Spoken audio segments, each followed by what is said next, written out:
Hai semuanya, tentu agama Buddha juga memiliki sebuah arti, yaitu yang sadar atau yang tercerahkan.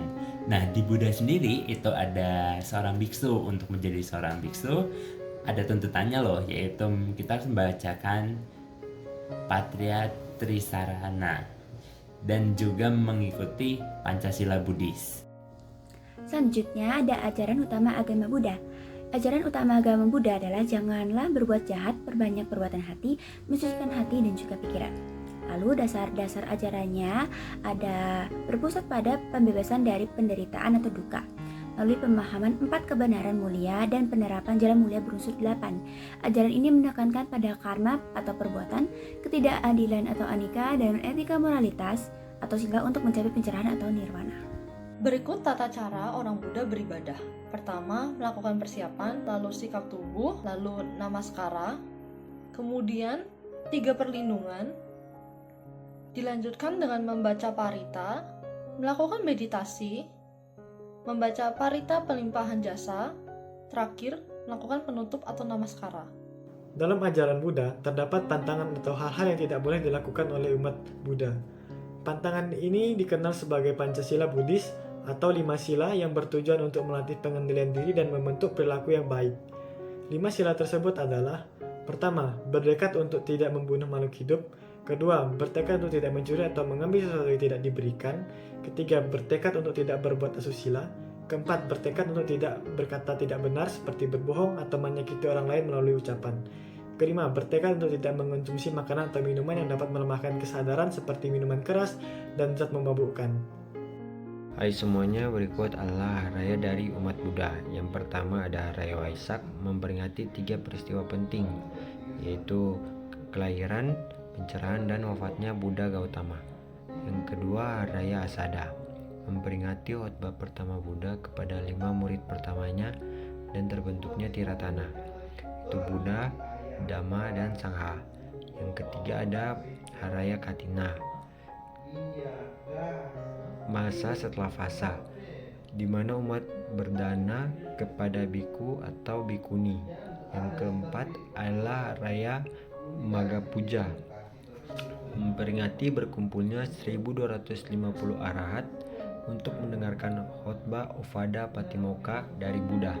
Baik teman-teman, kali ini kita akan membahas syarat utama untuk menjadi seorang Buddhis.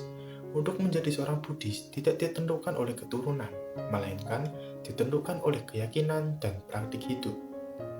Menjadi seorang Buddhis ada syaratnya.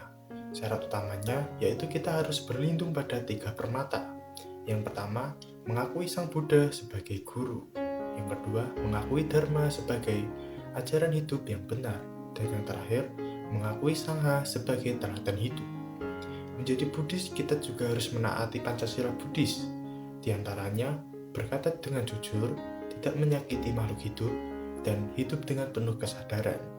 Pada intinya, menjadi seorang Buddhis berarti kita belajar hidup dengan moralitas, bijaksanaan, dan welas asih. Nah, sekarang aku akan menjelaskan beberapa simbol penting dalam agama Buddha.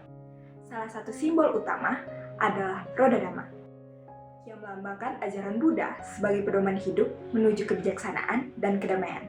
Perjalanan menuju pencerahan ini terjadi di bawah pohon Bodhi, tempat Siddhartha Gautama mencapai pencerahan dan kemudian dikenal sebagai Buddha.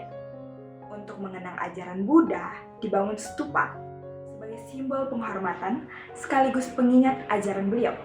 Selain itu, ada juga rupang Buddha yang menggambarkan ketenangan, kebijaksanaan, dan kedamaian batin, serta bunga teratai atau Padma yang melambangkan kesucian walau tumbuh dari lumpur, sebagai simbol bahwa manusia tetap bisa berkembang menjadi pribadi yang baik meskipun menghadapi kesulitan. Semua simbol ini dipersatukan melalui bendera Buddhis yang menjadi lambang persatuan umat Buddha di seluruh dunia. Tujuan hidup manusia dalam agama Buddha adalah mencapai Nibbana. Nibbana adalah keadaan batin yang benar-benar damai dan bebas dari penderitaan. Menurut ajaran Buddha, banyak masalah dalam kehidupan seperti kesedihan, kemarahan, kecemasan, dan rasa tidak puas terjadi karena keinginan yang terlalu besar dan terlalu mengejar hal-hal duniawi. Karena itu, dalam ajaran Buddha, manusia diajarkan untuk hidup dengan sederhana, berbuat baik, pikir jernih, dan menyadari setiap tindakan yang dilakukan. Melalui perilaku yang baik, pengendalian diri, serta latihan batin seperti meditasi, seseorang secara sadar penuh kebijaksanaan dan kemurahan hati terhadap sesama manusia, dapat mencapai ketenangan batin dan kebahagiaan sejati. Di sini saya akan menjelaskan tentang penerapan ajaran Buddha dalam kehidupan sehari-hari. Penerapan ajaran Buddha dalam kehidupan sehari-hari ini dapat dilakukan dengan mengintegrasikan nilai-nilai kesadaran dan etika ke dalam setiap tindakan, ucapan, dan pikiran seperti mempraktikkan 5 sila, yaitu tidak membunuh, mencuri, berbohong, berbuat asusila, dan minum alkohol. Selanjutnya adalah mengembangkan kasih sayang, kebijakan, dan kejujuran, serta melatih diri untuk mengendalikan pikiran negatif melalui kesadaran diri dan meditasi. Menjadikan hidup lebih bermakna dan mengurangi penderitaan.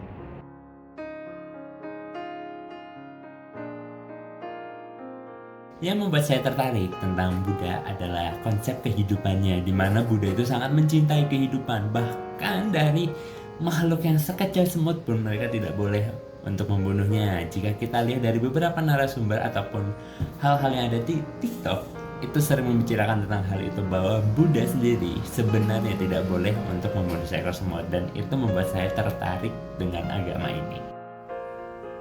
Walaupun saya bukan penganut agama Buddha, saya tertarik karena pengajarannya.